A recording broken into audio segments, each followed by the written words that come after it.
Bonjour à toutes et tous. C'est bon, on m'entend. Nous sommes ravis de vous accueillir pour une table ronde. Ah bah voilà, il vaut mieux que je parle près du micro, c'est plus efficace.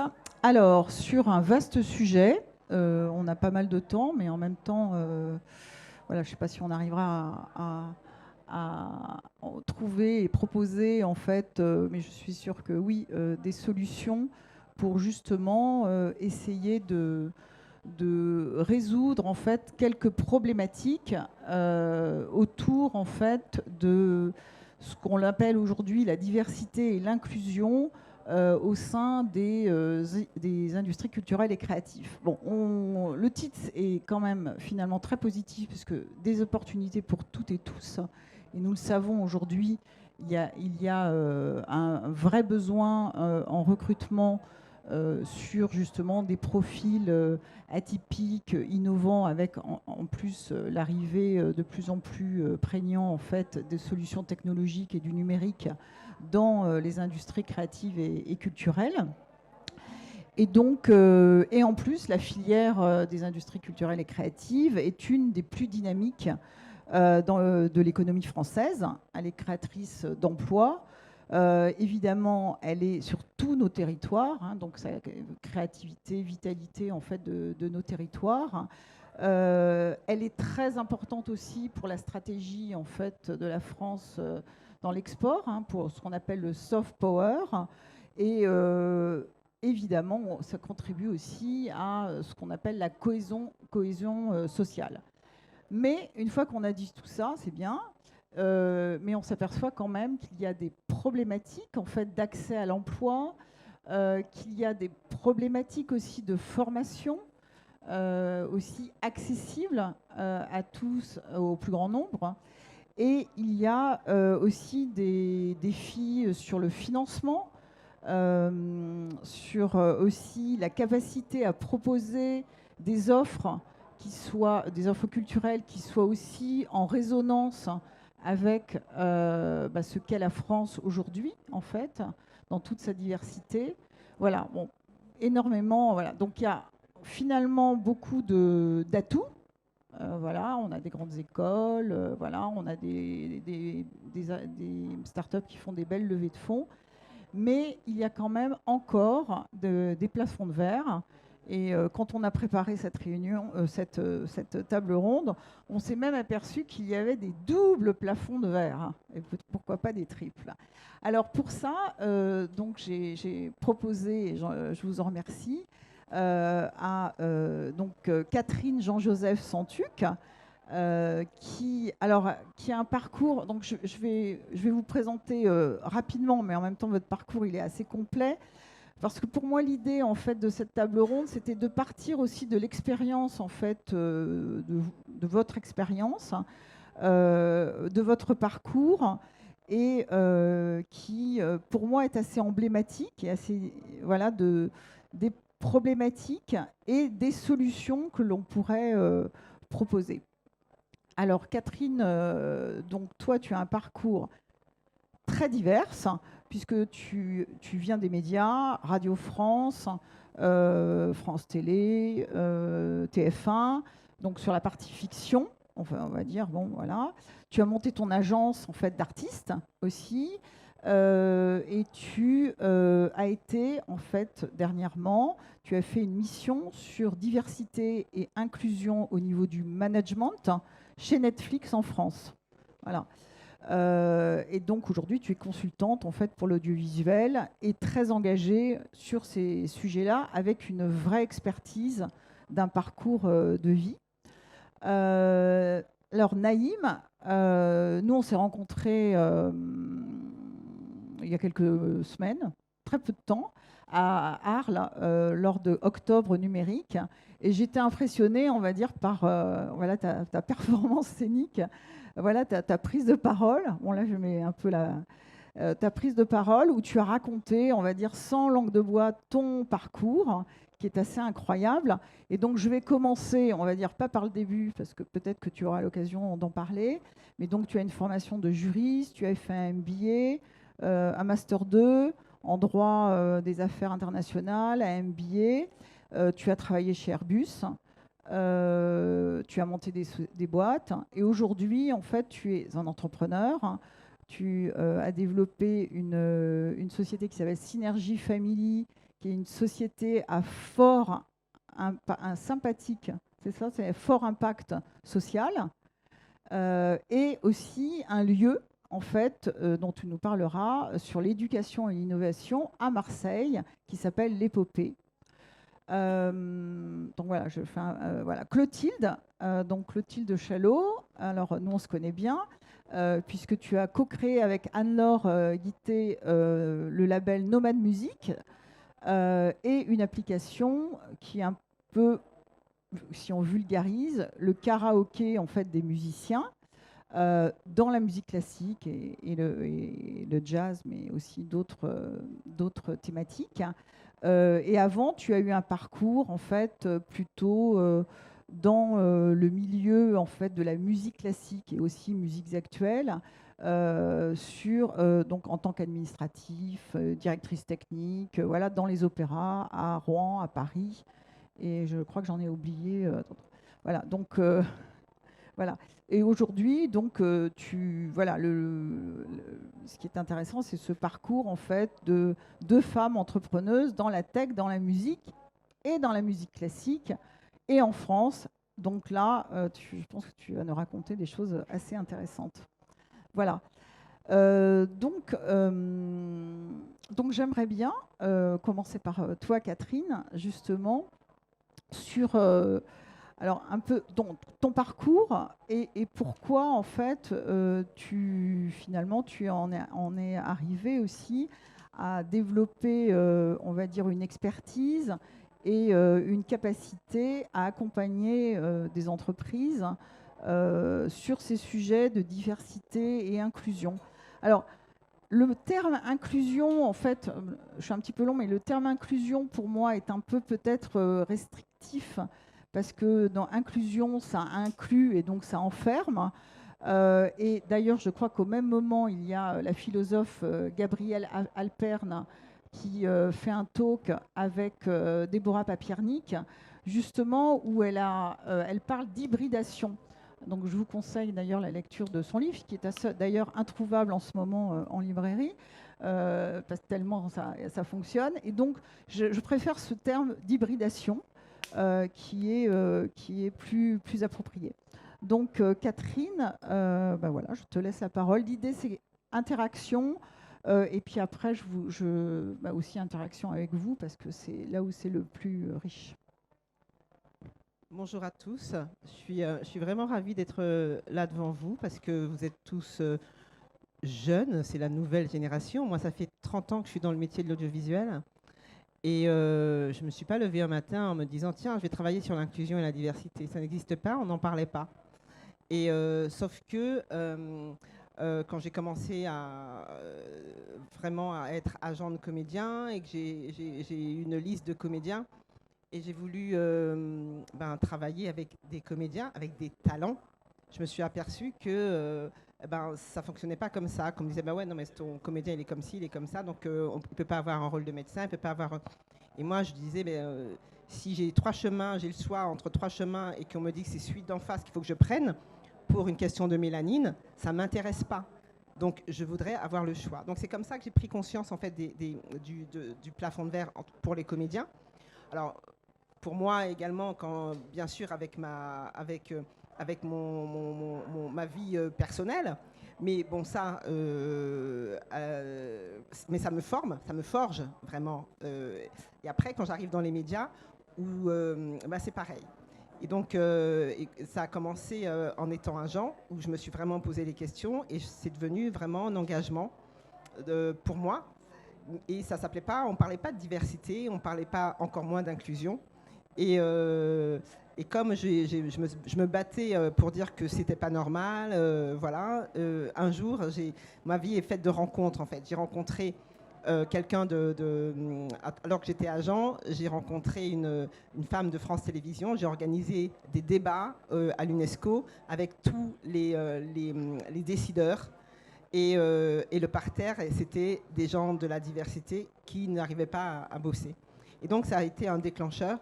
Et donc, du coup, on m'a proposé de rejoindre France Télévisions, où là, j'ai pu impulser des films.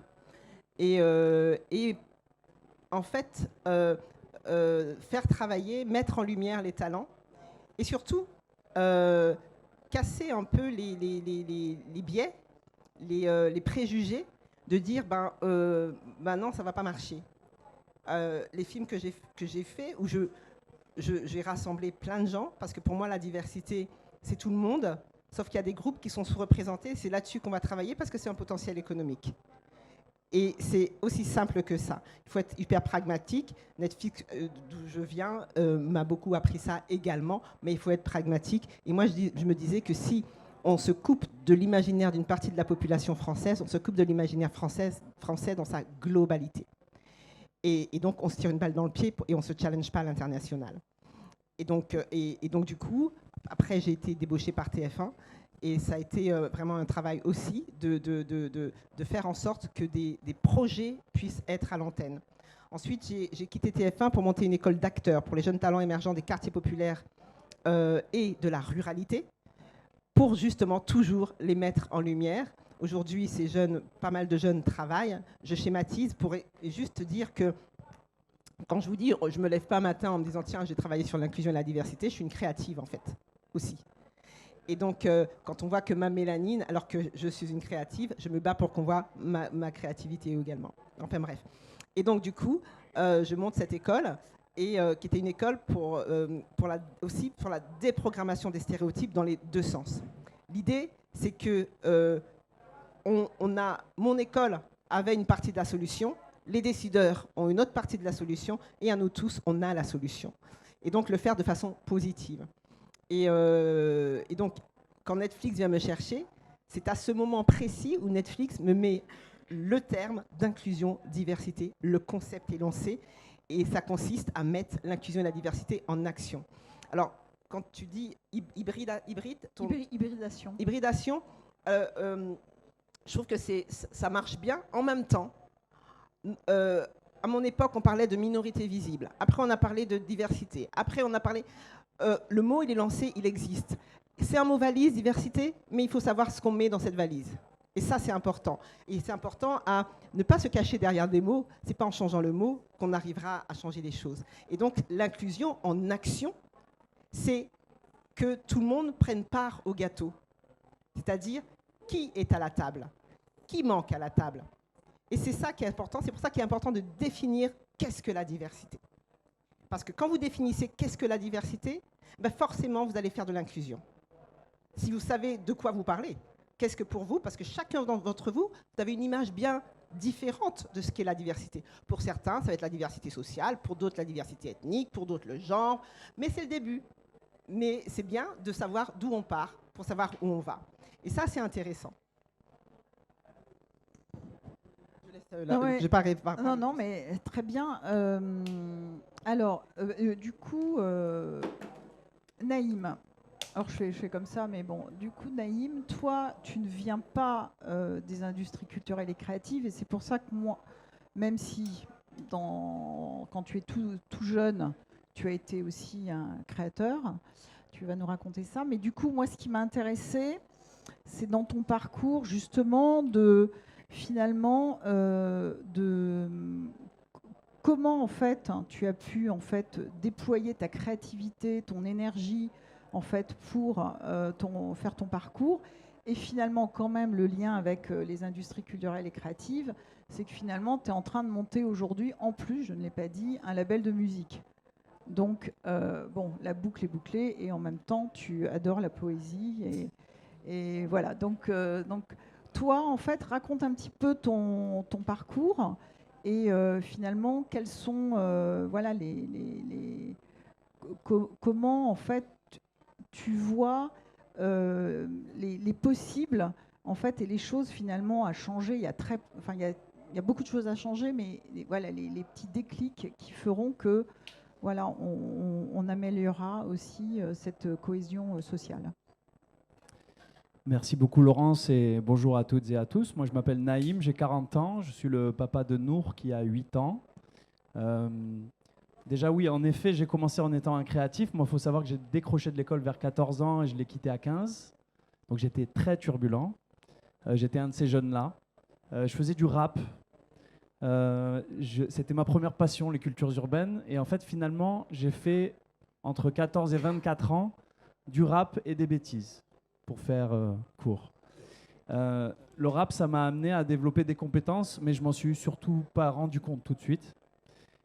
Pour moi, c'était vraiment un exutoire. Et j'ai eu énormément de chance, comme Catherine, c'est que j'ai rencontré 2 ou 3 bonnes personnes sur mon chemin, et notamment Patrick, un hard rocker anarchiste, qui, lui, m'a pas vu comme le gamin impossible à amener en concert parce que turbulent, mais il m'a vu à travers ma plume, à travers mon côté artistique. La deuxième personne, la deuxième bonne personne que j'ai croisée, il s'appelle Hamza, c'était le papa de mon DJ. Et il est venu un jour dans le bloc 10 de mon quartier. Et il nous a dit, les gars, donc il savait qu'on faisait des bêtises avec son fils, donc je pense qu'il était un petit peu intéressé à nous bouger. Et il nous a dit, et si vous créiez une association pour faire des ateliers de rap, pour faire vos concerts et tout ça. Ok. Il a beaucoup insisté, il nous a accompagnés pendant 1 an et on a créé l'association Move Mektoub, comme quoi c'était écrit. Et en fait, pourquoi je vous dis ça tout de suite, c'est parce qu'on a beaucoup parlé de plafond de verre quand on a préparé cette table ronde. Et moi, rétrospectivement, je dirais le premier plafond de verre, je ne me suis jamais vu comme un professionnel des industries culturelles et créatives parce que mon premier plafond de verre, c'était mon auto-censeur, c'est-à-dire ma censure interne. Je ne me prenais pas du tout au sérieux. Et c'est ces 2 personnes qui, eux, m'ont dit, ce concert, Hamza, un jour, quand j'avais 21 ans, tu as organisé un gros concert de rap, etc. Est-ce que tu sais que c'est un métier ? C'est l'événementiel, ça existe, etc. Il y a des masters, il y a des licences. Moi, je n'avais pas le bac, à peine le brevet. Et en fait, je me rappelle de cette phrase qui a vraiment résonné dans ma tête et qui m'a donné confiance en moi. Ça paraît bateau à dire, mais, et on va, je pense, y revenir sur les plafonds de verre internes. Déjà, devenir un professionnel de l'industrie culturelle et créative, c'est déjà penser qu'on le puisse. Pour mon petit parcours, donc moi j'ai fait des bêtises et je vous ai dit que j'ai rencontré les bonnes personnes et donc ça m'a permis d'entrer dans ma deuxième vie. Et je suis allé en droit, alors j'ai passé le bac, j'étais extrêmement sûr et certain de tout rater, puisque cette fameuse voix dans ma tête me le racontait sans cesse. Et je suis arrivé au bac, j'ai eu une mention, je suis arrivé en droit, j'ai vu que mon amour des mots était finalement utile. J'ai passé le bac en candidat libre puis le droit. Et avec mes petits jogging Lacoste en première année, j'ai commencé à y croire. Et puis j'ai commencé à m'adapter aussi vestimentairement, etc. Et je suis rentré dans ma deuxième vie. Donc pour faire très court, tu l'as dit Laurence tout à l'heure, donc moi j'ai été juriste d'affaires, j'ai travaillé dans des cabinets d'avocats, j'ai enseigné à la fac, tout en secrètement pour le coup continuant à écrire du rap et à organiser des concerts avec mes anciens potes en gros. Et puis je suis passé dans ma deuxième vie. Et là je suis dans ma troisième vie. Donc, j'ai en effet fait un executive MBA. Donc, moi, j'avais une carrière qui était lancée. Et je me suis retrouvé chez Airbus Hélicoptères à vendre des hélicoptères. Je sais qu'il n'y a aucune cohérence dans mon parcours. Je vous prie de m'excuser. Et je me suis retrouvé dans une entreprise. Je ne veux pas critiquer cette entreprise dans laquelle j'ai beaucoup appris. Mais en fait, il y avait quand même une tendance à être extrêmement orienté technique, risque, cadrage, faire des plans. Et moi, j'étais un créatif. Et ça, c'est une deuxième question que j'aimerais qu'on aborde aussi. Quid de la place du créatif hors des industries culturelles et créatives? Et moi, cette frustration, en fait, finalement, même si ça se passait super bien, elle m'a fait partir. Elle m'a fait poser 2 questions principales. C'est est-ce que j'ai envie de faire ça toute ma vie? Ça, j'imagine que dans cette salle, tout le monde se pose cette question. Et 2, qui je suis vraiment? Et j'ai tout lâché pour travailler dans l'éducation.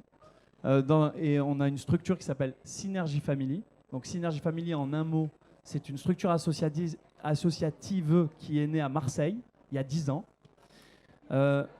Et en fait, il y a une dimension qui m'a fait tout lâcher, c'est quand j'ai rencontré mes copains d'aujourd'hui, donc les dirigeants de Synergie Family. Cette structure est passée de 2 à 600 collaborateurs. On est présent aujourd'hui à Marseille, à Paris, à Lyon, à La Réunion, en Afrique. Et donc, ce n'est pas une petite structure.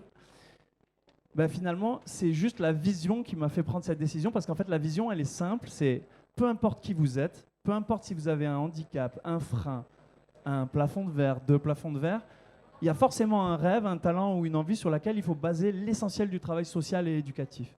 Et je trouvais que ce discours, en tout cas cette envie, c'était exactement ce qui m'était arrivé à moi accidentellement. Et donc aujourd'hui, je fais un peu de teasing, je raconterai plein d'autres trucs plus tard, juste pour conclure et passer un petit peu la parole. En fait, nous, on est des acteurs du social et de l'éducation. On a des centres sociaux, on travaille dans le périscolaire, on a des centres de loisirs, on fait énormément d'inclusion professionnelle. On aide des jeunes qui sont perdus à trouver leur voie. Et bien là-dedans, on a utilisé les industries culturelles et créatives comme outils d'éducation, outils de révélation de soi et aussi outils de joie. Et en effet, on a créé un label de musique et on a d'autres expériences dans le théâtre, etc., que je pourrais développer un petit peu plus tard. Très bien, ouais, plein de choses à raconter. Donc Clotilde, toi, en fait, du coup, ton parcours aussi, où tu peux revenir, et en fait, plutôt sur la partie comment est venue cette idée folle, finalement, de créer en fait une application ton parcours n'était pas forcément dédié à justement devenir une entrepreneuse en fait dans la musique tech, hein, et voilà comment en fait vous en êtes arrivé là avec Anne-Laure, qui est donc ta cofondatrice. Associée, oui. Merci Laurence. Alors, par où commencer? Pour mon parcours, alors j'avais effectivement pas de parcours prédéfini. Je vais commencer quand même par le bac, le terrible bac, où on a des choix à faire pour les études ensuite. Et moi, j'avais noté en premier choix, un choix que personne n'avait fait à l'époque, c'était en 97, 98 ou 19, j'ai 40 ans également. Et j'avais mis Lausanne, école de cuisine. C'était assez révolutionnaire à l'époque, c'était pas du tout à la mode, hein, il n'y avait pas Top Chef. Et mes parents sont tombés des nues, ils m'ont dit non, tu fais pas ça. Je sais pas pourquoi, c'est trop cher. Ok, on va ailleurs. Alors il y en a d'autres, hein, des écoles. Moi je tape sur la première, hein, la meilleure. Après, vous me donnez autre chose, il n'y a pas de problème. Et en fait, non, pas du tout, c'est trop loin, c'est trop cher et c'est dur pour les femmes. Ah d'accord, ok, bon, ça commence bien. Bon, alors du coup, je sais pas trop quoi faire. Je me range sur un BTS comptabilité, hyper créatif, hein, quand on veut faire la cuisine. Ça se passe plutôt bien, mais quand même ça va pas. Je suis plutôt déprimée. Je change, je commence à traîner un peu dans des centres de culturels, loisirs, de musique, et je trouve ça super cool. Je rencontre plein de jeunes qui jouent de la musique. Je me dis c'est génial, bonne ambiance. Et là je me dis je vais passer un doc de droit, administration, des structures artistiques. Ok, j'y vais. Cours de droit. Un peu dur pour moi, je retourne dans ma ville et je vois un poste qui se libère de bibliothécaire à l'Opéra de Rouen. Je vais les voir, je leur dis écoutez, c'est génial, c'est mon rêve, j'ai un rêve d'être bibliothécaire depuis que je suis née. Ah bon? Oui. Voilà, bluff total, hein, je vais vous le dire. Mais bon, j'étais prête à passer par la fenêtre, la porte, la chatière. Je voulais vraiment rentrer dans cet opéra et commencer quelque part. Ça va faire rire certains qui me connaissent, que j'ai eu en stage notamment. Et en fait, je ne savais pas du tout ce que c'était une bibliothèque de partition, hein, qu'on s'entende. Et je vois en parallèle une formation en alternance de documentaliste. Bon, ça colle. Je leur dis que je vais faire l'alternance et que ça va le faire au bout de 2 mois. Bon, ça a été plus compliqué que ça, parce que c'est vraiment un métier très compliqué, la bibliothèque de partition. Ceci dit, je suis devenue une des spécialistes de ce domaine qui n'était pas développé en France, mais beaucoup plus aux États-Unis. Donc j'ai commencé à regarder ailleurs, j'ai calqué un peu le modèle. Je m'en suis bien tirée. Bon, je monte à la capitale à Paris, je commence à faire l'intermittence en technicienne d'orchestre. Alors là, j'atterris qu'avec des hommes. D'ailleurs, une de mes premières fiches de paye, c'est garçon d'orchestre. Ça, déjà, c'était. Si mon père avait été encore là, j'aurais fait rigoler, je pense. Donc, je suis toujours pas dans une cuisine, mais en tout cas, je suis là où il faut pas, puisque je suis une femme au milieu d'hommes. Et ça se passe extrêmement bien. Je me fais embaucher par l'Opéra de Paris. Donc, je vous dis ça, mais ça n'a pas été hyper facile non plus. Hein, mais voilà, ça se déroule. Et puis, je dis à l'opéra que je veux partir parce que j'étais en souhait d'évolution. Et clairement, pour avoir un autre poste, c'est très complexe et ça allait pas assez vite pour moi. Et je respecte cette maison, elle est géniale, mais là, il se trouve que moi, j'étais pressée. Il me demande, ok, tu veux faire quoi? Directrice technique. Ah non, c'est pour les hommes. C'est vraiment pas mon pays, c'est pas mon monde en fait. Ok, bon, bah alors je fais autre chose. Oui, administratrice, c'est bien pour les femmes. Ah d'accord. je fais une formation d'administratrice qui a été absolument super parce qu'en alternance, donc j'ai travaillé beaucoup à la Maison de la musique de Nanterre où j'ai aussi ouvert, j'avais quelques œillets sur les côtés parce que j'ai pas du tout grandi à Paris, région parisienne, et là j'ai découvert une autre population, les banlieues. Pour moi, c'était complètement abstrait, je ne comprenais pas. Et d'ailleurs, c'est sujet à débat pour moi. Mais bon, bref, je découvre une population que je ne connaissais pas, avec une programmation et comment faire entrer les gens dans la salle, alors qu'en fait, on n'utilisait même pas Internet, les réseaux sociaux et simplement du papier avec des grandes rédactions. Tout un sujet. En tous les cas, ensuite, je me fais embaucher par un ensemble de musique baroque. Donc je reviens un peu à mes origines, entre grosses guillemets, parce que je n'étais pas non plus très jeune, très vieille. Et puis là, je travaille avec un label de musique qui me dit on sort des disques. Je sais pas, c'était en 2012. Hein. Je dis super des disques, mais je vais en faire quoi? Un cale-porte je fais quoi avec un CD moi et elle me dit non, on fait des CD nous en musique classique, hein, parce que quand même c'est ce qui se vend. Je dis super, mais enfin bon, pour décloisonner le répertoire, l'ouvrir aux jeunes. Ça, on va repasser, donc peut-être travailler plus sur les plateformes. Non, les plateformes, c'est méchant, le son est mauvais, on ne sait pas ce que c'est, tout ça. Donc là, je parle d'un système il y a 12 ans et je schématise et je fais une grosse caricature. Je suis filmée d'ailleurs et je ne devrais pas dire ça. En tous les cas, c'était un peu l'ambiance. Je croise ma future associée qui est Anne-Laure Guittet et qui est ingénieure du son et qui me dit c'est la catastrophe, le CD, ça se casse la figure. Enfin, on commence vraiment à réfléchir là-dessus. Je quitte mon travail, elle ne le quitte pas, elle est intermittente, donc elle reste intermittente. On monte notre entreprise Digital Music Solutions. C'est le nom de l'entreprise. Donc la réflexion première, c'était de trouver une réflexion pour la musique sur le digital, pour justement décloisonner le répertoire. Parce qu'en fait, depuis le début où je travaillais sur ces centres de loisirs musicaux, ce que j'appréciais, c'est que justement, on pouvait faire découvrir n'importe quelle musique, style musical à un jeune qui ne connaissait pas ce répertoire, puisqu'il n'avait pas d'a priori. Et je considère, notamment avec la musique classique, que c'est inutile d'avoir des 14 ans de conservatoire pour simplement écouter la musique. C'est des émotions, la musique. Donc j'aime pas, je viens pas. Simplement en travaillant et en me professionnalisant dans ce milieu culturel classique, j'ai remarqué que les gens avaient des barrières et se disaient « Ah, je viens pas avec toi à l'opéra parce que je suis pas bien habillée, parce que j'ai pas fait du violon. » Alors qu'en fait, on s'en fiche complètement. Quand j'invite quelqu'un à écouter un super guitariste à la Cigale, personne me dit « J'ai pas appris la guitare. » Alors que là, d'un coup, on se bloque. Ce que je trouve assez ridicule. Donc moi, mon travail, ça a été vraiment essayer de casser ces barrières pour dire, écoutez, déjà, tout le monde peut en écouter, premier, et deuxième, tout le monde peut jouer. Après, il y a l'histoire de la partition, mais on n'est pas obligé non plus de lire des partitions pour jouer de la musique. Donc le point, si je reviens sur ces labels de musique, c'était de comment faire découvrir un maximum de personnes mon artiste et le répertoire. Je vous passe un peu de détails. Et en fait, l'idée, ça a été de développer cette musique qu'on écoute depuis à peu près 120 ans. La radio, le vinyle, la cassette, le CD, on a toujours écouté. Plateforme de streaming, HD, MP3, on écoute.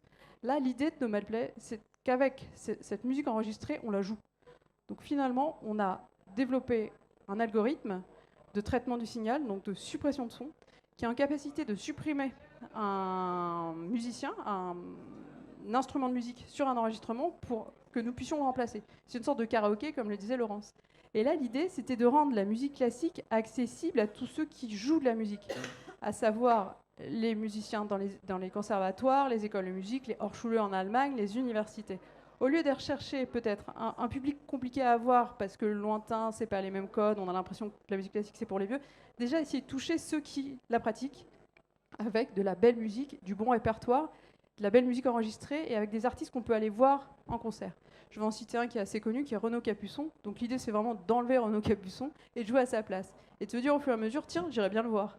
Donc la boucle est bouclée avec le spectacle vivant, puisqu'en fait, les artistes l'utilisent aussi pour dire, écoute, prends ma plage, ou comparaison à Guitar Hero, ou encore des jeux vidéo de foot que je ne citerai pas, où on prend la place d'un joueur de foot connu. Le concept est le même.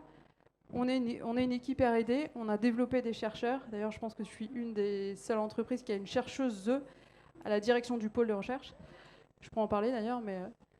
Oui, non, mais c'est vrai, parce que moi, pour être dans pas mal de commissions innovation, donc du Centre national de musique, ou enfin dans les ICC, je vois souvent, en fait, en effet, des CTO masculins, en effet.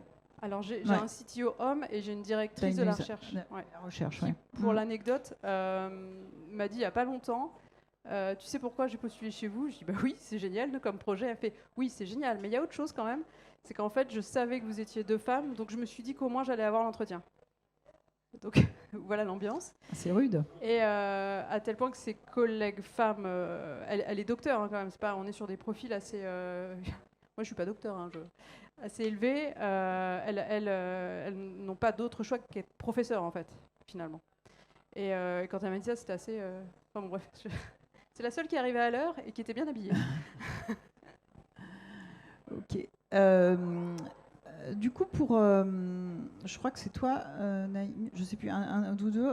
Pourquoi en fait la diversité finalement est considérée comme une valeur en fait, la diversité, la créativité dans les hautes technologies, et en fait et pas finalement dans des secteurs. Alors là, je parle d'une façon plutôt générale en fait, plutôt de production, on va dire, voilà, donc incluant évidemment les industries culturelles et créatives.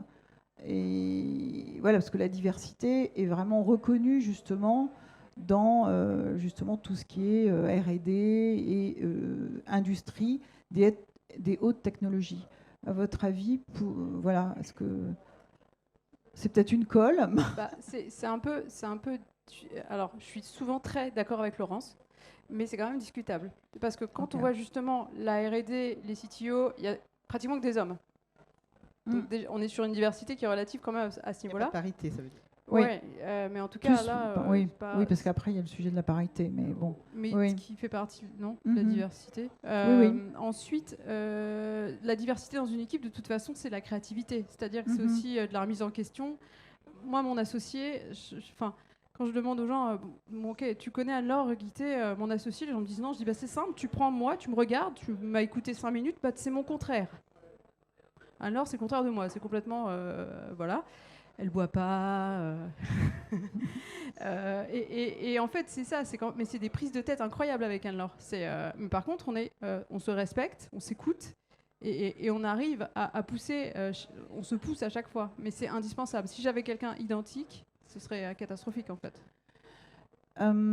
Catherine, tu parlais justement de ton expérience en fait aussi chez Netflix, où on voit quand même que côté création, d'ailleurs ce matin il y avait une table ronde justement sur plutôt partie diversité, inclusion sur la partie création de contenu. En fait, je ne sais pas si c'était vraiment création de contenu, mais moi je suis arrivée en route, donc j'ai vu un petit peu. Mais avec justement les prises de parole du CEO de Netflix sur justement en fait tout ce qu'ils ont développé en fait sur la diversité, l'inclusion, pour que des personnages en fait puissent être en adéquation aussi avec finalement la population.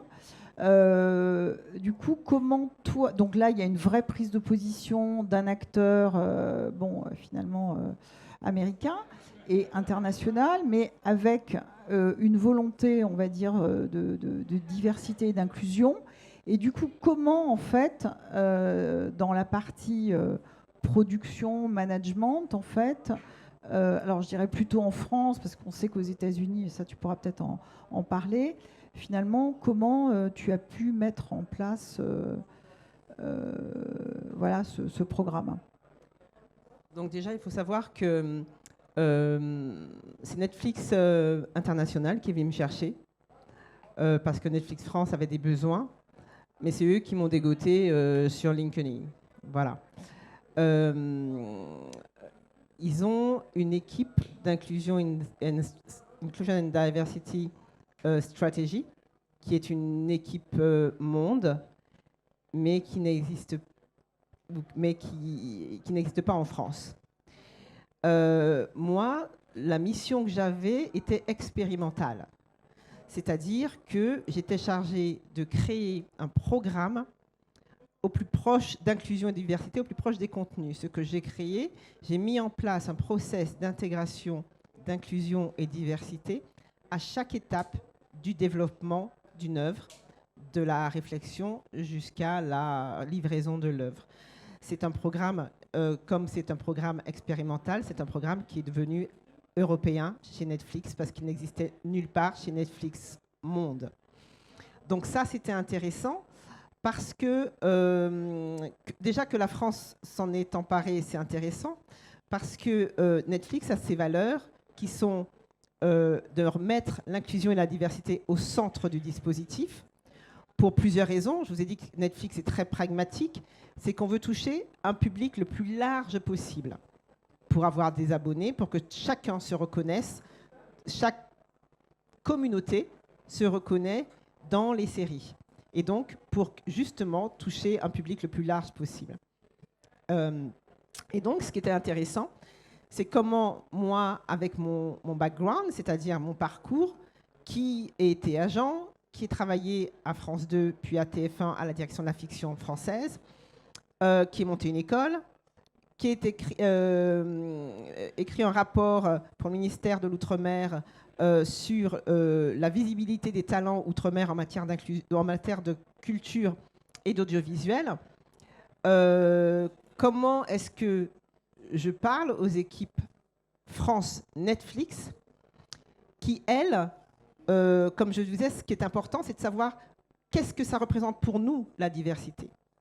Et donc, comment l'équipe France va s'emparer de ce sujet, à savoir comment eux vont se sentir concernés. Même parce que quelquefois, on peut penser qu'on est concerné, mais on ne l'est pas. Et ça, ce n'est pas un jugement, c'est un état de fait. Moi, je peux être concernée par une partie d'une diversité quelconque, sociale, voilà, et un peu moins par le handicap. Mais ça veut dire que j'ai un travail à faire là-dessus. Si je veux m'occuper d'une série, je voudrais que tout le monde soit représenté à la table.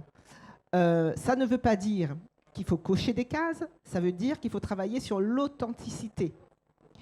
Et c'est quand on travaille en cochant des cases et qu'on voit le résultat, on se dit ben merde, j'ai coché des cases et ça marche pas. Bah ouais, parce que tu n'es pas parti de ton authenticité. Et c'est ça qui est important. Si tu restes sur, moi, ce que j'appelle souvent de l'autodéfense, c'est-à-dire, ouais, mais non, mais ça ne va pas marcher parce que j'ai vu la dernière fois que ou parce que ce groupe, cette communauté-là, franchement, ça ne marche pas, voilà, et que tu t'adresses à cette communauté-là en lui disant exactement ça, tu pratiques des micro-agressions. Et donc, tu t'installes dans de l'autodéfense, dans de self-défense et dans des micro-agressions aussi, sans t'en rendre compte. Et si tu arrives à t'en rendre compte, ben là, à ce moment-là, tu peux passer, je dis tu, pardon, parce que je parle de nous, de chacun d'entre nous, on peut passer à l'acceptation des différences. Et quand on passe à l'acceptation des différences, on peut passer à l'engagement des différences. Et quand on passe à l'engagement, c'est à ce moment précis qu'on peut passer à l'action. Parce qu'on a grimpé toute cette échelle. Et bien sûr, avoir l'humilité de dire qu'on ne peut pas le faire seul. Et ça, c'est important. C'est-à-dire que si on n'a pas l'humilité, parce que moi, je peux apporter quelque chose de plus, vous pouvez m'apporter quelque chose de plus, chacun va apporter à sa manière. Et aujourd'hui, si on n'a pas compris ça, eh ben on fera toujours des erreurs. Mais c'est step by step, parce qu'on ne peut pas tout savoir. Et c'est pour ça qu'il faut être humble. Et pourtant, c'est vrai ce que tu dis, mais il y a une étude de Boston Consulting Group qui dit justement qu'il y a une corrélation entre diversité et innovation, et que voilà, parce qu'on réunit finalement des perspectives en fait différentes. Et donc, pour créer de la valeur, enfin bon, ça paraît tout différent, des points de vue différents, des regards différents. Exactement. Je vais juste dire, pardon, excuse-moi, non, je t'en prie. Mais moi, quand j'ai dit que j'avais 30 ans d'expérience, je n'ai pas 40 ans. Je suis une quinquagénaire depuis 9 ans. Voilà. Comme ça me donne un petit peu. Tu me fais faire des calculs. mais c'est pour ça que c'est important. C'est pour ça que c'est important aussi, l'âge est important. Aujourd'hui, de se dire que l'expérience peut apporter. Et donc, de ne pas passer en disant je sais tout, quoi. Je sais tout et je peux y arriver moi-même. C'est pour ça que Netflix était important, parce que dans la charte Netflix, il y a la vulnérabilité, il y a la curiosité, il y a le courage, aussi. Il y a l'empathie. Il y a l'empathie et il y a tout ça. Donc le courage de dire oui, l'humilité de dire oui, je dois apprendre. Et c'est comme ça que vous construisez. Et je vais finir, et je vais donner la parole, je te donne la parole Naïl, pardon, mais je vais finir en disant une chose. Quand vous travaillez un projet, vous pouvez le prendre dans n'importe quel sens au niveau de la diversité. Si vous voulez travailler pour la cohésion sociale, pour une espèce d'engagement, citoyenneté, cohésion sociale, eh bien, vous allez travailler en même temps pour le potentiel économique. Et si inversement, vous choisissez de travailler pour le potentiel économique, eh bien, vous travaillez aussi pour la cohésion sociale. Et ça, c'est génial parce que c'est du win-win à tous les coups. Oui, non mais tu as... Avant de donner la parole, en fait, oui, je pense qu'il y a le sujet de l'empathie et il y a le sujet, il y a aussi l'intuition. Finalement, parce que on se rend compte aussi, aussi par vos parcours, ce que vous avez raconté, parce qu'on voit bien, il y a votre personnalité, il y a la force que vous avez en vous quand même, de dire non sur des choses, de faire des choix. Malheureusement, tout le monde n'a pas cette capacité-là, et donc je pense qu'aussi le sujet finalement on va dire de la diversité, en fait, c'est un sujet de recrutement, on va dire, de recruter. Mais l'inclusion, c'est un sujet de management. Et le management est un vrai sujet, on va dire, dans beaucoup d'entreprises, dans beaucoup aussi, on voit bien avec les startups, on leur demande finalement, quand on crée une entreprise, finalement, il faut être bon partout, en fait. Donc, c'est vraiment le couteau suisse. Faut être bon partout. Et donc sur ce sujet-là, en fait, et je vois bien moi aussi, dans mon parcours finalement, quand j'ai été nommée directrice générale du label Epic à 30 ans, totalement autodidacte, et que mon équipe avait écouté les premières maquettes d'NTM et qui trouvait ça vachement bien. Moi, c'était pas du tout ma culture, mais bon, j'ai cru en eux. J'ai écouté, je les ai rencontrés, j'ai dit oui, c'est sûr. J'avais un patron qui me disait le rap ne marchera jamais en France, un visionnaire. Et on y est allé. Je me suis fait pourrir d'insultes, mais ça c'est pas grave. Et voilà, c'est qu'il y a un moment aussi, le management, c'est de savoir bien s'entourer de profils divers. Et à un moment, c'est l'énergie en fait du collectif qui fait qu'à un moment, ça fonctionne en fait. Et donc, Naomi, j'aimerais bien t'entendre en fait sur ces sujets-là. Comment finalement on change aussi, on va dire ce regard, et aussi la capacité des managers à ne pas rester dans leur case, à ne pas rester dans leur. On ne sait rien quand on est manager. Moi, c'est ce que je dis. Le bon manager, finalement, c'est un mec qui bosse, ou une femme d'ailleurs.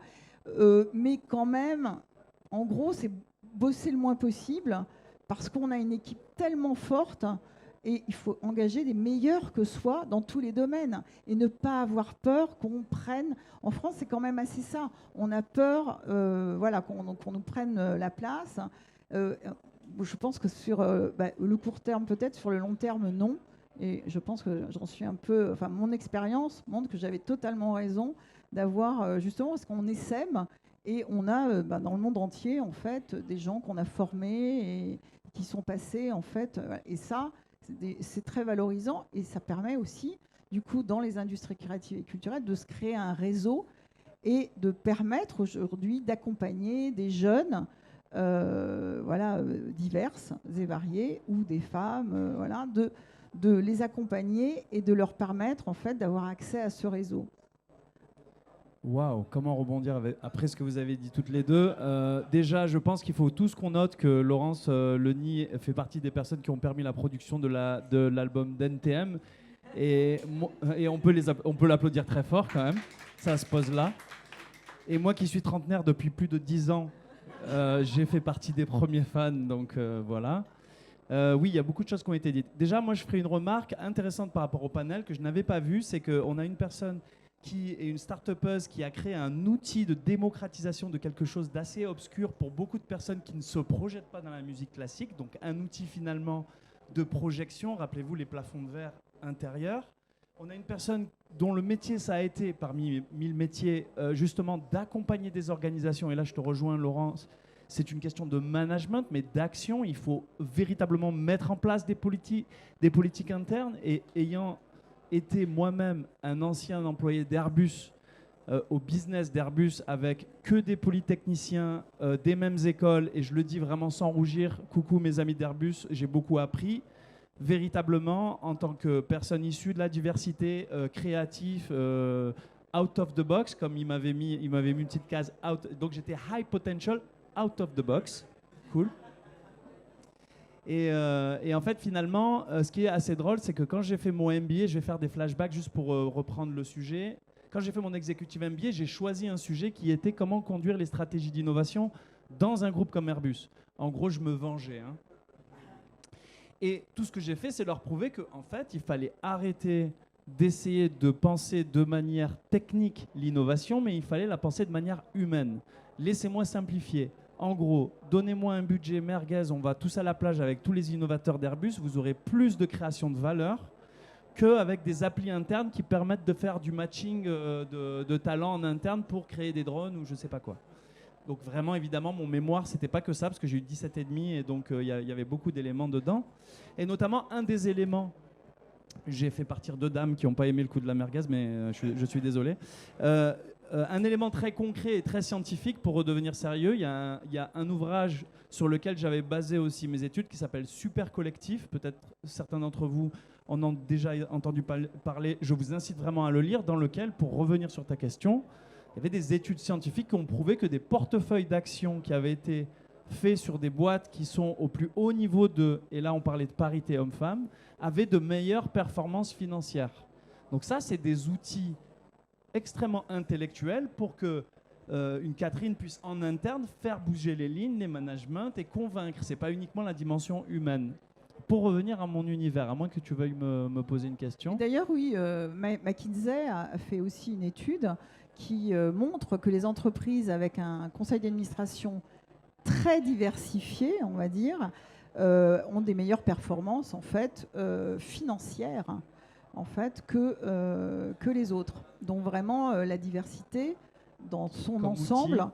Comme outil est gagnante en fait voilà, et c'est lié forcément à l'inclusion. Exactement. Et donc, on a quelqu'un qui démocratise quelque chose de très difficile à appréhender quand on ne vient pas d'un milieu dans lequel on nous a mis dès le plus jeune âge. On a une personne qui est professionnelle pour bouger des organisations. Et bien moi, mon job, c'est de permettre aux jeunes d'y croire. Donc aujourd'hui, si j'ai bien lu les derniers rapports, on a plus de 600 métiers dans les industries culturelles et créatives. Je pense que l'immense majorité des jeunes qui viennent des QPV, des quartiers prioritaires de la ville, des quartiers, ne se projettent dans que très peu, alors que c'est extrêmement attractif. Et là, je peux vous donner des exemples très concrets. Et notamment un ce matin. Alors, je vais vous raconter juste une toute petite histoire d'abord. J'ai l'impression de parler à un groupe d'enfants, excusez-moi. Avec ma bande de copains, on a fait un pari fou. On a racheté les locaux de Ricard. Donc, à main levée, qui connaît Ricard? Ouais, j'ai compris. En plein milieu des quartiers nord de Marseille. Pour ceux qui ne regardent pas BFM TV, les quartiers nord, c'est vraiment l'un des territoires en France où il y a le plus de criminalité. Et en fait, c'est des locaux flambant neufs, 19 000 m². Concrètement, on n'avait pas l'argent au départ, hein. C'était 15 millions d'euros le rachat de ce lieu. Mais on s'est pris à rêver de créer le village de l'innovation éducative. Et donc, il y a 2 ans, on a réussi, en convainquant tout le territoire, tous les stakeholders, que ce soit les agents publics, les financiers, les banquiers, etc., de racheter ce lieu. Et on a créé un village. Dans ce village, je vous invite tous, si vous venez à Marseille, on a mis la créativité à l'honneur. Juste pour que vous imaginiez le village, que ce ne soit pas trop abstrait. Vous imaginez, il y a des poules, il y a des pans, il y a des papis des quartiers nord qui jouent aux cartes, des jeunes de quartier, des rappeurs, des chefs d'entreprise. Vendredi, on a la visite du ministre du Travail.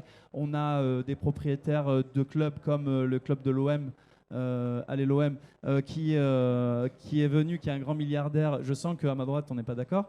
Bref, donc dans ce village, ce matin, j'ai inauguré Épopée Campus, qui a un programme, et je m'arrête là-dessus, qui a un programme d'accompagnement avec des titres professionnels monteur vidéo et infographiste, avec une moitié qui vient de l'île de la Réunion. On a financé la mobilité. Et ça, c'est aussi incroyable comme moteur, le voyage, pour le changement des individus.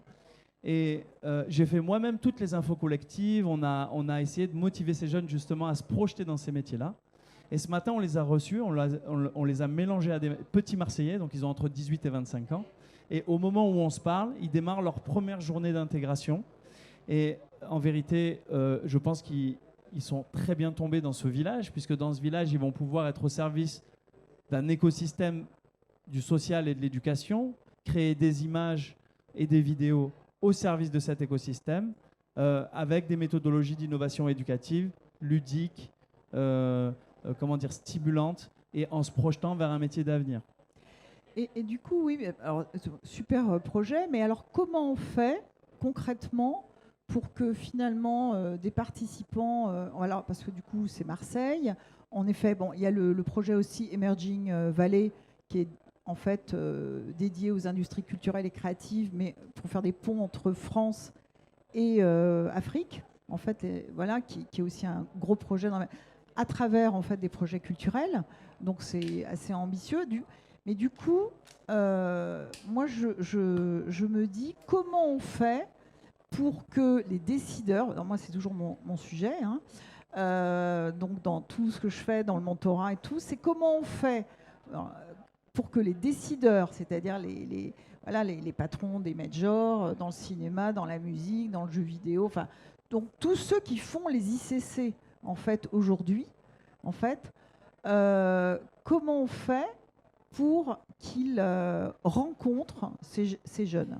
Enfin, voilà, parce qu'on sent qu'il y a quand même beaucoup d'initiatives sur les territoires, bon, comme celle-ci est assez emblématique.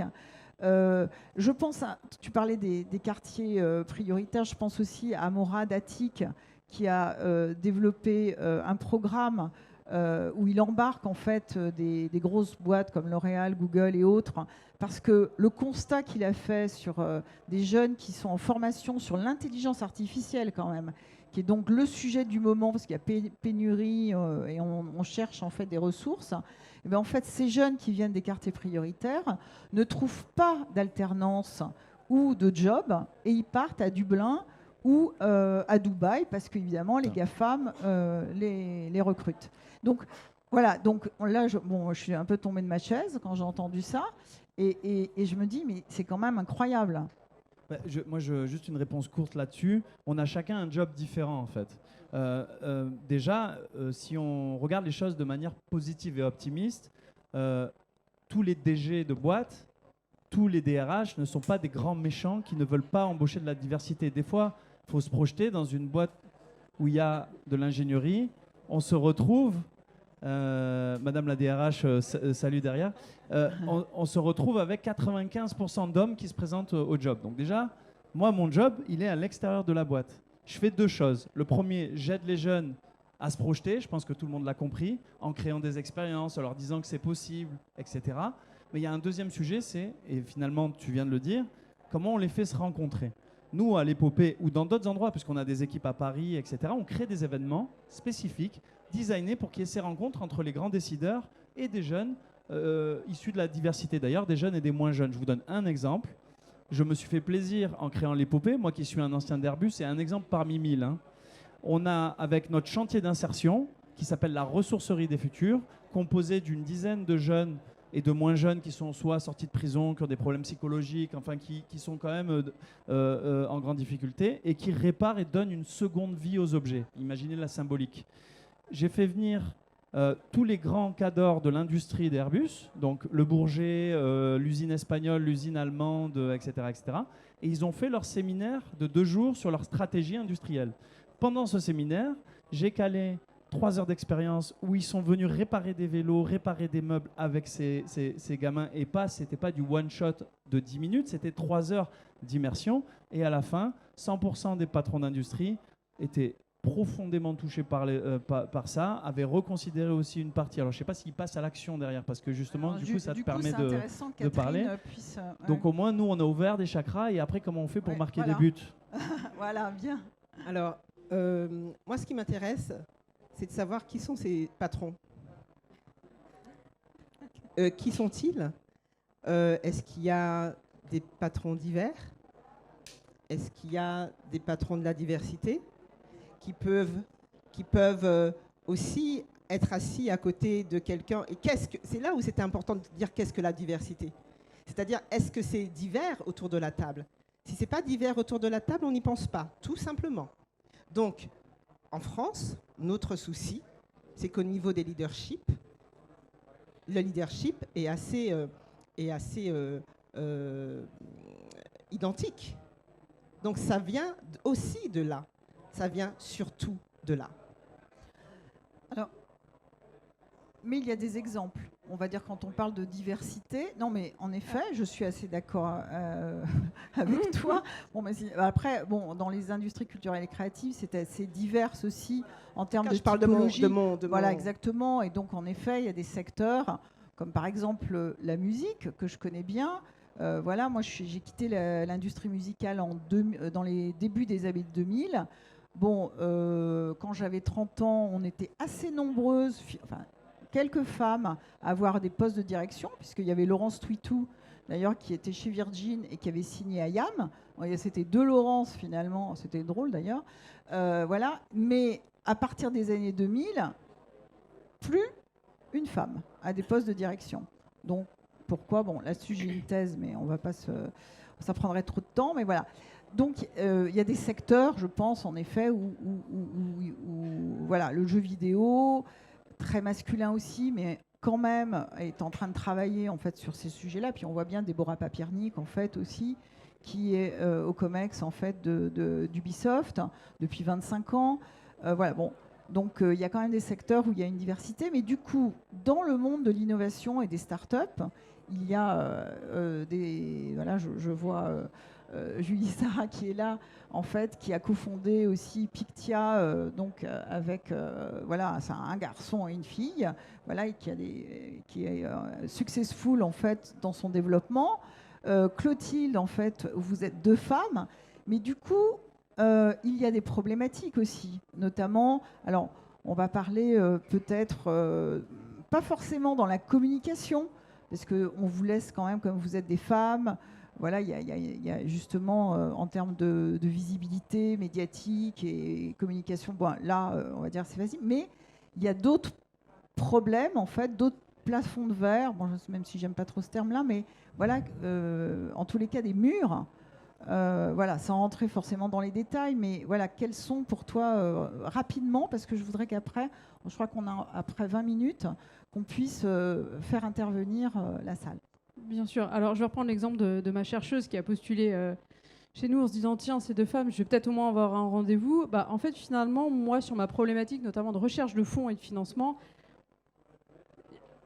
j'ai pas de rendez-vous parfois. Et je sais pas si vous avez eu l'astuce de il faut y aller avec un mec. Ça marche. Donc, au bout d'un moment, j'ai fini par y aller avec un monsieur. Et un monsieur qui connaissait bien le projet, mais qui n'était pas porteur du projet et à qui on s'adressait directement. Donc, je n'existais pas. J'ai eu aussi d'autres exemples où j'ai fait des salons avec un de mes chercheurs. Et les chercheurs n'ont pas l'habitude de faire les salons habituellement, mais je les fais participer au moins une ou deux fois pour qu'ils soient en contact avec le public et qu'ils voient ce qui se passe avec le produit finalement. Donc il est venu avec moi, c'était en Irlande, il s'appelle Maxime, et toute la journée les gens sont allés le voir. Alors c'est super ton projet machin. Il était au bout du rouleau. Il m'a dit mais c'est elle la boss là chez moi. Enfin il pouvait pas répondre. Et il trouvait ça inadmissible. Le soir il était scandalé et il découvrait mon monde en fait. Mais lui il était choqué. Comment ? Vis ma vie. Vis ma vie, ouais. Ma vie. Et c'est super fatigant, ça, il n'y a pas de doute, mais c'est surtout que du coup, on dégage. Alors peut-être que c'est moi personnellement et que je devrais me mettre en question, mais bon. Mais les chiffres. Alors, ce qui est bien, c'est qu'en fait, il y a mon témoignage, mais il y a surtout la chose efficace, c'est les chiffres, c'est les études. Et la France a la capacité de ne pas faire d'études pour ne pas montrer de problème, n'est-ce pas ? De fait, on va les chercher aux États-Unis parce que eux en font beaucoup. Et d'ailleurs, j'ai aussi une anecdote à ce propos. Mais là, il y a une association, fédération, je ne sais pas comment elles sont structurées, Sista, qui a sorti des chiffres. Il y a aussi des chiffres aux États-Unis. En gros, je vous résume. 4% des femmes arrivent à faire leur première levée de fonds. 4% des levées de fonds totales, il y en a 4%, c'est des femmes. Donc, ce n'est pas des associés mixtes, c'est des femmes, 4%. La deuxième levée, il doit y avoir 0,5%, et la troisième n'existe pas. Il n'y a personne, il n'y en a pas une. Donc, à ce moment-là, on est à la retraite, j'imagine qu'on a gagné des millions. Mais non, puisqu'en fait, on nous donne moins de millions aussi. Donc c'est vrai que c'est très compliqué et il y a une espèce d'entre-soi. Ça veut dire que quand quelqu'un ne nous écoute pas, il n'est même pas en capacité de se dire tiens, je vais me faire de l'argent. Parce qu'on parle de ça, un fonds d'investissement, il est là pour se faire de l'argent, c'est pas pour me faire plaisir. Mais par contre, ils sont là pour se faire plaisir entre eux. Et ça, c'est très fatigant. J'ai gagné le Grand Prix Business with Attitude, Madame Figaro, qui est un prix de femme. Bon, on va pas se mélanger non plus. Mais qui est très très bien d'ailleurs, merci beaucoup, parce que s'il n'existait pas, franchement... Et là, j'ai fait une table ronde et elles m'ont dit, mais en fait, finalement, il faudrait qu'il y ait des femmes dans ces conseils. Alors déjà, oui, mais pas n'importe lesquelles. Ça veut dire qu'on a aussi besoin de gens qui ont déjà travaillé comme nous, finalement. Enfin, c'est pas un scotch, c'est pas non plus un... Et on a tendance à faire des quotas un peu à la rapide. Il y a des conseils d'administration que je ne citerai pas, où on a mis une femme. Je dis, regarde, il y en a une là, regarde. Oui, mais c'est pas forcément la bonne. Donc en fait, c'est pas jouer au pantin non plus. Rapidement, c'est le sujet, c'est qu'il y a des professionnels femmes, hommes, issus de la diversité. Il faut de tous horizons. Faut y aller, quoi. Faut se mélanger. Alors je pense que c'est en train d'évoluer quand même, mais quand on regarde, j'ai fait le petit exercice en fait dans les 8 plus grosses levées de fonds dans les ICC. En fait, donc la première, les dernières. Hein. Donc la première, c'est Sorar. Hein. Et il y a Believe, Voodoo, Music World Media, Singular, Cobuzz, Affluence et GameStream.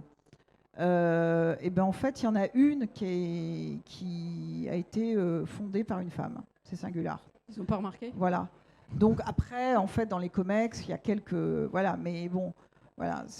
Alors la diversité, et c'est au niveau de la parité, on va dire. Voilà. Ça va de pair. Voilà. Donc il y a encore beaucoup de travail, mais je sais que il y a quand même pas mal de boîtes là qui se créent aussi avec notamment des femmes à leur tête hein, et qui c'est en train d'évoluer. Si je peux juste rajouter quelque chose sur l'audiovisuel et quelque chose de positif, puisque je vais prendre pour exemple les 8 nominations des œuvres françaises aux Emmy Awards de lundi. Qui représente un record pour la France et que l'on peut qualifier d'inclusive, car sur ces 8 nominations, la moitié ont été réalisées et créées par des femmes. Il y a eu le Bal des Folles de Mélanie Laurent, où il y a eu l'actrice de Mélanie Laurent qui a reçu un Emmy Award. Il y a eu Les Enfants de Daesh, réalisé par Anne Poiré, qui a reçu l'Emmy Award. Et 6 de ces œuvres mettent en avant la diversité dans leurs personnages principaux. Diversité sociale, d'âge, de genre, de valeurs, perspectives culturelles, de nationalité, d'orientation sexuelle, d'origine ethnique. Et ça marche. Voilà. Après, si je puis me permettre, le cinéma a vraiment, en France, œuvré pour mettre des quotas à tel point que même pour avoir les subventions pour financer les films, si on ne remplit pas les quotas, en fait, il y a des subventions qui sont vraiment dégrévées. Sur le CNC. Oui. Sauf que sur 180 œuvres l'année dernière, il n'y avait pas beaucoup d'œuvres sur la diversité. Alors, oui, c'est le début. Mais d'ailleurs, c'est le début, c'est ça, mais c'est ça qui est positif en fait, aussi. C'est le début, oui. Voilà, c'est qu'à un moment donné, exactement. Voilà. Non, mais c'est sûr. D'ailleurs, je vais reprendre un petit peu les termes en fait de la tribune qu'avait fait enfin, je sais pas si le CEO d'ailleurs, mais le président de Mosaïque. Saïd Amouche. Voilà, exactement. Qu'il a fait lors justement du premier forum sur l'inclusion qui a été organisé par l'AFDAS pendant le Festival d'Avignon cet été. Donc c'est la première fois qu'il y avait un forum en fait sur inclusion et diversité donc organisé dans les industries culturelles et créatives à l'AFDAS. D'ailleurs avec Catherine on y a participé. Et donc c'est vraiment une première. Et donc il y a urgence en fait finalement à mettre le secteur en fait des industries culturelles en accord, on va dire, avec la réalité française. Et il faut transformer en effet les organisations publiques et privées. Bon, après il a fait une tribune assez intéressante. Voilà, donc il y a des acteurs aussi qui s'engagent et qui sont prêts à accompagner. Il y a des outils aussi avec la plateforme Mixity, en fait, qui permet, grâce à la data, en fait, beaucoup d'entreprises d'ailleurs l'utilisent pour répondre aux grands enjeux en fait de société avec de la transparence aussi sur ces datas. Donc voilà, on sent qu'il y a des rapports, voilà, des il y a rapports de l'ARCOM sur exactement. le baromètre de la diversité, Ouais, ouais. les études de 50-50 sur les Ouais, inégalités. exactement. En fait, voilà, les choses Voilà. bougent. Exactement. Alors, on n'a plus beaucoup de temps, je suis désolée, on a été bavard, mais est-ce qu'il y a des questions? Il y a 10 minutes encore.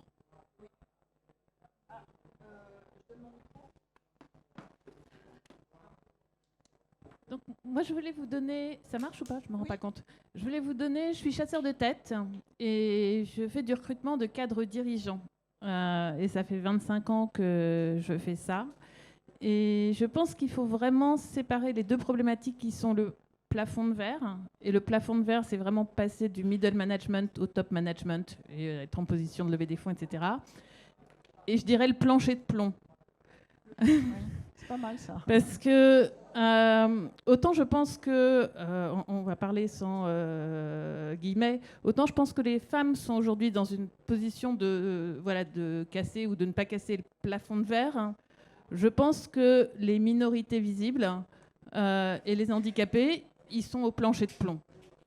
C'est-à-dire que moi j'adorerais, et dès que je peux caser des minorités visibles dans une shortlist, je suis ravie, mais il n'y a juste pas l'offre. Et la vraie question, effectivement, c'est une autocensure personnelle. Donc, tout ce qui peut donner confiance et tout ce qui peut faire remonter dans le champ de vision des recruteurs, des candidats, ça sera bienvenu. Il y a quelque chose de très prosaïque qui est l'anglais. C'est vrai que moi, quand je lis un CV, quand j'ai des missions entre guillemets de junior, c'est-à-dire de moins de 30 ans, en gros, dès que je vois un nom avec une consonance exotique, je pardonne 100% le fait qu'il n'ait pas fait de grande école, parce que je sais que c'est quelqu'un qui, à 18 ans, quand il passait son bac, il ne savait probablement pas que ça existait et que c'était par là qu'il fallait passer. En revanche, là où ça devient un sujet, c'est qu'en fac, on n'apprend pas l'anglais, alors qu'en grande école, on apprend l'anglais. Donc, donne des cours d'anglais et envoie-les ou fais des mentorats ou n'importe quoi qui puisse leur apprendre l'anglais. Et voilà, c'est vraiment ça que, avant d'atteindre les comités de direction, il faut attendre le middle management et on adorerait, mais c'est vrai que la question, c'est vraiment comment faire rencontrer ces personnes et c'est vraiment là Après, le sujet. Je pense que sur faire rencontrer ces personnes, justement, c'est qu'il faut qu'il y ait des collectifs, en fait, de personnes qui voilà, ont réussi, entre guillemets, et voilà, et qui s'engagent. Pardon. Et du tutorat et du mentorat, oui, exactement. La exactement. communication, mentorat. Mentorat, Mais- tutorat, c'est nouveau en France, Oui, finalement. en fait, surtout, le mentorat, pour en avoir fait pas mal, en fait, c'est par saison. Moi, ça me saoule maintenant. Moi, je refuse maintenant de faire finalement du mentorat, on va dire, dans des saisons. Parce que quand on mentore, en fait, une personne, pour moi, le mentorat, c'est plutôt à l'anglo-saxonne, ou enfin, en tout cas au Canada, c'est du mentorat sur du long terme, en fait. C'est du parrainage et de l'investissement et de l'engagement. Et on ne peut pas avoir... voilà. Après, voilà, on peut aider, évidemment, mais en faisant des rencontres, des mises en relation. Mais pour moi, le vrai mentorat, c'est sur du long terme. Ouais, complètement. Et d'ailleurs, c'est finalement pour tout le monde, aussi bien ceux qui ne voient pas les autres et les autres, c'est de sortir de sa zone de confort à chaque fois. Donc, aller rencontrer des gens dans les réseaux, les concerts, pour les ICC en tout cas, les événements comme celui-ci, et là, on rencontre des gens. Moi, quand j'ai créé le Digital Music Solution, l'entreprise, pour la première fois de ma vie, j'ai fait une table ronde, j'en avais jamais fait. C'était il y a 8 ans. Je me suis dit, mais pourquoi moi? Bon, j'arrive, je me dis, j'y vais, je pitch mon truc. J'avais vu qui y avait autour de la table. Et je connaissais personne. Je connaissais vraiment personne. Et je me suis dit, c'est la chance de ma vie, j'en aurai qu'une fois. J'ai sauté sur une personne qui m'a jamais quitté, qui est Laurence Leny. Non mais c'est vrai, je suis arrivée devant toi, je dis bonjour madame, blablabla, je sais même plus ce que j'ai dit, je sais même pas pourquoi tu m'as écouté. Et il y a eu un truc simplement dans le regard une personne qui écoute. C'est cette personne qui écoute en fait. Tu m'as dit ah bah oui, bah tiens, bah vendredi dans mon bureau. J'étais là, ah bon. Et en fait, c'est croiser des gens qui écoutent. Alors il y en a plein qui n'ont pas écouté, mais il faut s'appuyer sur ces gens qui écoutent parce qu'il y en a, preuve en est. Vous n'êtes pas beaucoup, mais il y en a. Et ensuite, on a besoin de la transmission. Donc, quand Laurence parle d'NTM, j'ai une transmission de l'industrie musicale. Je pense que c'est hyper important. Non, mais pourquoi? C'est que je pense que... Alors, ce qui est fou, c'est fait le lien avec les ICC. Quand on a travaillé pendant des années avec des artistes, on les a accompagnés pour les faire grandir et pour être reconnus au plus grand nombre, je pense qu'on a développé en fait une sorte d'empathie. Bon, à moins qu'on soit totalement fan, donc on est aveugle. Et donc, on a développé une sensibilité, une empathie, et on essaye de comprendre ce qui se passe dans la tête d'un artiste, d'un créateur. Et donc, en fait, quand on rentre dans le monde de l'entreprise, eh ben, en fait, normalement, on doit être aussi empathique. Et quand on fait du mentorat, c'est l'empathie, l'écoute. Et bon, il suffit que tu aies un peu d'intuition, et voilà. C'est les rapports humains. Et donc, moi, je dis que travailler sur l'inclusion et la diversité, c'est travailler sur les rapports humains. C'est uniquement ça, et on n'a même pas besoin de nous dire que c'est l'inclusion. On ne devrait pas nous dire que c'est de l'inclusion et de la diversité, en fait. Et moi, quand lors de ma mission à Netflix, il y avait quelqu'un qui me disait, je me suis rendu compte que travailler sur la diversité, c'était déplacer le mental. En fait, quand on travaille, quand on est dans le boulot, on se déconnecte des émotions. On se connecte au cerveau, on se déconnecte des émotions. Alors que l'inclusion et la diversité, c'est ce petit challenge, ce délicat challenge. C'est vraiment un challenge, il faut trouver ça. Il faut trouver comment est-ce que ça fonctionne. Et c'est pour ça qu'il n'y a pas, on ne dit pas j'ai travaillé sur l'inclusion et la diversité et c'est bon maintenant, je l'ai fait 1 an et c'est bon. Non, c'est quelque chose de longue haleine, c'est quelque chose qu'on travaille tout le temps. Et ça, il faut toujours ramener ça aux valeurs humaines. Et ça, ce n'est pas négociable. Bon, c'est une belle conclusion, mais il nous reste 5 minutes. Est-ce qu'il y a encore des questions? Parce que du coup, on a beaucoup parlé. Oui.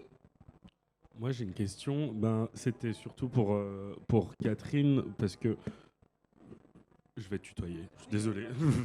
Tu as travaillé dans 2 modèles différents. Le modèle américain au sein d'une entreprise qui est Netflix et le modèle français au sein d'une entreprise privée qui est TF1 et au sein d'une entreprise publique qui est France Télé.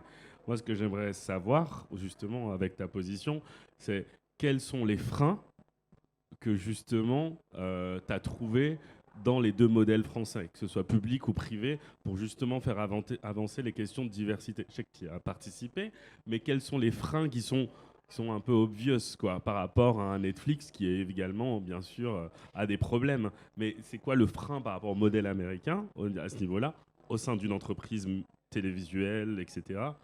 Comme tu as l'expérience des 2, c'est ça que j'aimerais... C'est quoi ta conclusion là-dessus? Alors, il fallait essayer que ça ne soit pas schizophrène, hein. Et en fait, quand j'arrive à Netflix, mais j'arrive à Netflix France. Alors, si je parle avec l'international, je dis, pour moi, c'est comme si j'avais fait mon coming out.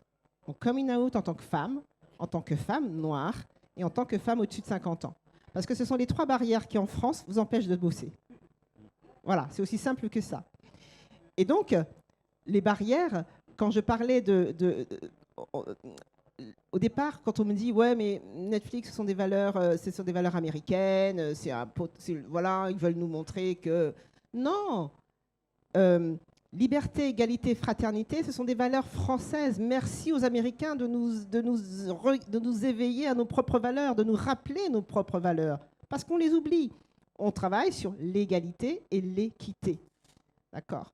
Et donc, se remettre en question en France, on n'a pas l'habitude. On n'a pas l'habitude, mais ce qui est intéressant, c'est arriver à se remettre en question. Arriver aussi, quand on se remet en question, à sortir du système de la culpabilité. Genre, je ne suis pas légitime de faire, c'est pas mon parcours. Eh ben, je vais apprendre à faire et je vais m'entourer des gens avec qui je vais travailler. Moi aussi, je me suis entourée des gens avec qui je pouvais travailler pour aller plus loin, parce que c'est un potentiel économique. Et c'est pour ça que je parlais du leadership.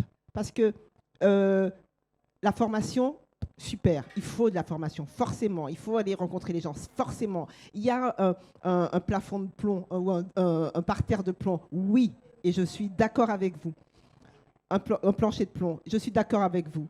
Et même, je dirais qu'au-dessous du plancher, il y a encore quelque chose encore. Mais je suis tout à fait d'accord avec vous. Mais il y a des personnes qui sont formées, qui sont dans la diversité, et celles-là qui ont fait des grandes écoles, et celles-là, on les oublie. Et le leadership, il est complètement uniforme. Et c'est ça qu'on doit. Ce sont ces questions-là qu'on doit se poser. Qui font les organigrammes? Comment est-ce qu'on choisit les gens? Si on n'ouvre pas notre esprit à l'autre, si on ne sort pas de sa zone de confort, parce qu'il y a aussi ça à comprendre. Ah, une dernière question, je ne sais pas si on a le temps. Oui, oui. C'est une question pour Clotilde. Ah, ça fonctionne. Bon. Il me semble avoir entendu que tu déménageais les bureaux de Nomade hors de Paris. Tu cherches du travail? Non. Bon. Mais voyez-vous après, hein. Non, dans les questions d'inclusion et de diversité, il y a aussi la diversité territoriale. Et je voulais savoir s'il y avait derrière cette manœuvre une intention justement de redonner un peu de diversité territoriale au projet de Nomade. Tout à fait, Camille. Voilà, absolument. C'est un grand sujet depuis Nomad Play. C'est-à-dire que pour faire rapidement un répertoire complet dans Nomad Play, musique classique, on n'a qu'à prendre un orchestre, on enregistre tout. Et en fait, non, on a fait plus compliqué. On a téléphoné, on a joint tous les orchestres régionaux en France, et maintenant on le sait, on le fait en Allemagne, en Belgique, en Angleterre, donc on y va par étapes, pour justement ouvrir à ces diversités territoriales. En musique classique, on a une œuvre, on a un compositeur, on a des interprètes. Donc finalement, une interprétation du Boléro de Ravel, du Philharmonique de Strasbourg ou de l'Orchestre des Pays de Savoie ne sera aussi pas la même. Donc ça aussi, c'est intéressant de savoir. Ensuite, l'idée était de mettre en valeur des interprètes en général, donc de ne pas focaliser tout sur Paris. Et tu as complètement compris la stratégie. L'idée d'aller vers une région en particulier, qui est la Normandie, que je connais bien, donc j'avouerai que c'est aussi plus facile, c'est d'aussi avoir un territoire pour tester l'application, avoir des conservatoires privilégiés et recruter dans ces régions-là. La facilité, entre grosses guillemets maintenant, c'est qu'on fait aussi plus de télétravail. Et je suis assez sympathique à ce sujet-là. Donc c'est gérable de faire du télétravail chez nous. Et effectivement, on cherche des recrues sur la Normandie. Enfin, la moitié de l'équipe est partie en Normandie pendant le Covid, donc j'ai pas eu le choix.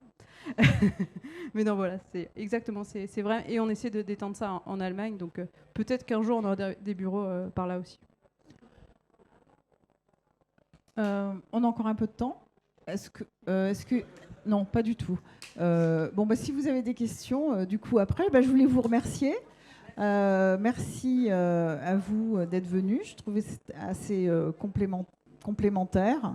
Et je voulais vous dire aussi en fait qu'on a travaillé sur cette table ronde en fait avec l'association Femmes de Culture, dont Clotilde et Catherine font partie, qui met en avant, en lumière, on va dire, chaque année 100 femmes de culture.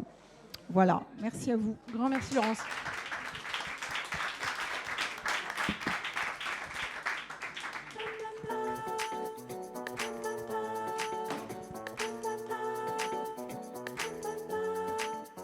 French touch.